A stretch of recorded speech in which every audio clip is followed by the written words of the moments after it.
Chacun sa route, chacun son chemin. Passe le message à ton voisin.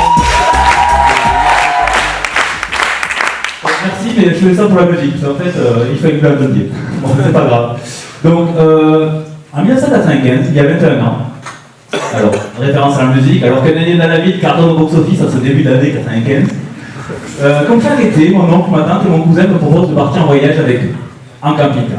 Cet été, destination le Maroc. Destination qui effrayait notre entourage avec ce mode de voyage-là. Et moi, c'est d'autre chose que j'avais peur. Je détestais le poisson, j'avais peur de devoir en manger. Bah, ça se voit dans ma tête sur la photo, j'avais vraiment peur. Heureusement, mes parents m'ont convaincu d'y aller. Et je partais pour un voyage que je n'étais pas prêt d'oublier. J'avais 10 ans, c'était avant l'ère du photo numérique. Premier souvenir à la sortie de la ville, moi, enfant d'Aveyron, habitué aux beaux champs verts et bien cultivés. Là, déjà, c'était pas labouré droit, il y avait des poches plastiques partout. Je me suis dit, mais pourquoi ils ont planté des poches plastiques? En fait, il y avait juste dû y avoir un bouton. Première étape, il fallait garer le camping-car, alors en sécurité, on ne savait pas trop. Bon, on va faire un tour, et moi, rapidement, je vais à l'aise, plus à l'aise, un peu trop à l'aise. Et il y avait des hommes qui jouaient aux dames dans la rue. Je me suis arrêté pour les regarder un peu trop près, ça les a perturbés. Et du coup, ma tante m'a dit, tu sais, les gens sont très sympas, mais tu les connais pas. Et puis en plus, c'est une culture qui peut être un peu différente, donc fais attention. Point positif du début du voyage, il n'y aurait pas de barrière de la langue. Et un soir, on s'était garé au milieu d'une place animée, comme ça, pour être en sécurité.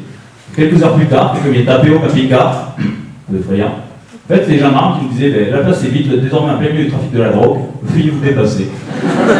Imaginez la même situation, nocturne, sans le français en arabe. Le Maroc et les souks. Je me souviens encore de ces odeurs de bois et de cuir. Et puis la négo. Qu'est-ce qu'on s'est amusé. Je me souviens avoir profité de la belle à la prière et de ce vendeur qui était pressé d'aller à la mosquée pour obtenir le tarif souhaité. Vicieux, ouais. Bon, ok, aujourd'hui je ne le ferai plus. Alors l'été, quand il fait chaud, qu'on est enfant, on a envie de faire des batailles d'eau, même s'il faut pas. Alors on a bien rigolé, et le problème c'est que là, il n'y avait vraiment plus d'eau au bout du tuyau. Oups. Coup de bol, on partait une heure après, ni vu, ni connu, jusqu'à ce soir. Et d'ailleurs, après quelques jours à 45 degrés, on avait besoin d'aller à la montagne prendre un peu de fraîcheur. Sur la route du retour, on a rarement de route de nuit. Là, d'un coup, un grand coup de volant, puis un autre, et ainsi de suite. Et un camping-car, ça prend plus qu'une voiture. En fait, les gens faisaient du vélo et marchaient sur la route, tellement elle était peu utilisée. Quelle frayeur! L'été, la plage, le soleil et beaucoup de questions. Pourquoi on est les seuls à faire des pâtés de sable? Pourquoi on est quasiment les seuls à se baigner? Et pourquoi? C'est bizarre, à la grande monde, à la Méditerranée, les dames elles sont séduites, et ici elles sont toutes habillées. Compliqué quand t'as les gamins. Et puis un jeune homme très sympa qui vient nous proposer, fait dos sur l'oreille, de le suivre. Mon cousin décline gentiment. J'avoue, j'aurais été un peu plus curieux. Un jour, on arrive dans un camping, à l'entrée, une boucherie avec un bélier dépecé, pendu par les cornes en plein soleil. On a mangé. Sans lien aucun a priori, c'est là où j'ai chopé la palme de la tourista du voyage.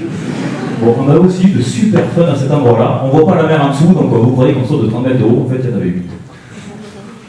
Et par contre, c'est un rare endroit où c'est un petit peu d'animosité. Quand on a changé de rocher, quand on est sur un rocher un petit peu plus bas, pour sauter avec les gamins du coin, mais là ils ont sauté, et ils nous ont poussé à sauter. Alors que les gens étaient aussi très sympas, parce que là il y avait des jeunes de 18-20 ans au camping, ils avaient proposé de faire une soirée avec eux. Étonnamment, mon oncle et ma tante ont refusé. Et puis quand on est parti, monsieur Bélier, toujours là, faisait au garde à vous, 3-4 jours plus tard, il en restait juste un tiers. Le thé à la menthe, la boisson nationale du Maroc. On en a bu des litres, on s'est régalé. Alors après plein d'essais avec les bons ingrédients et plein de conseils, on n'a pas réussi à en faire aussi bon. A priori, c'est qu'on n'a pas osé mettre la moitié du volume en sucre. Et là, on arrive sur la partie la plus marquante du voyage. Un jour, sur le bord de la route, on s'est arrêté dans ce endroit. Il y avait quelques ados qui sont montés à bord du camping-car. Ils avaient l'âge d'être pour moi des leaders ou mes idoles en France. Et en fait, on leur a donné un paquet de BN. Et ça a créé chez eux mais un pur sourire de bonheur. C'est une zone où il y avait vraiment peu de choses. Les clôtures des Andes étaient faites avec des figuiers par baril. Ils nous invitaient à aller visiter leur maison. Ils étaient dans une situation difficile, la père venait de décéder. Il n'y avait quasiment rien. La mère a malgré tout insisté pour mettre du parfum français sur ma tante. Je n'ai pas trop obligé d'accepter. Et je me souviens de cette dame qui ne comprenait pas qu'il n'était pas possible pour nous de ramener un de ses fils en Europe afin qu'il ait une meilleure vie. Et quelques temps plus tard, alors qu'on cherche un endroit pour dormir, voilà à peu près ce que j'ai en tête comme paysage. Sauf qu'il y avait un hameau sécurisé et luxueux sur le bord de la falaise. Le gars nous a laissé rentrer parce qu'Européens, en camping-car, Nous sommes là aussi entrés en contact avec une famille très gentille, mais beaucoup plus aisée. Ils avaient eu les moyens de faire venir opérer leur fille à Paris, sans système de santé au Maroc. Elle était malheureusement décédée depuis. Quand nous sommes rentrés, ils nous ont dit: vous voulez le salon à l'européenne ou à la marocaine? Je me souviens d'un salon de 60 mètres carrés de chaque côté de la villa. Et là, j'avoue que j'ai pas compris. Je ne peux pas vous l'expliquer, mais ça a projeté des différences que je ne voyais pas en France, que je n'ai pas pu analyser, ça m'a pas révulsé, puis c'est vraiment quelque chose qui m'a marqué de pouvoir voir à quelques jours d'intervalle ces différences. Arrive le moment du départ, et là, un douanier un petit peu curieux qui monte à bord du camping-car, ouvre deux tiroirs, secoue un tam-tam, fait genre: c'est bon, il n'y a pas de drogue, vous pouvez y aller. En fait, il voulait juste visiter. Et quand je suis rentré, je me souviens que je n'avais plus de chaussures correctes.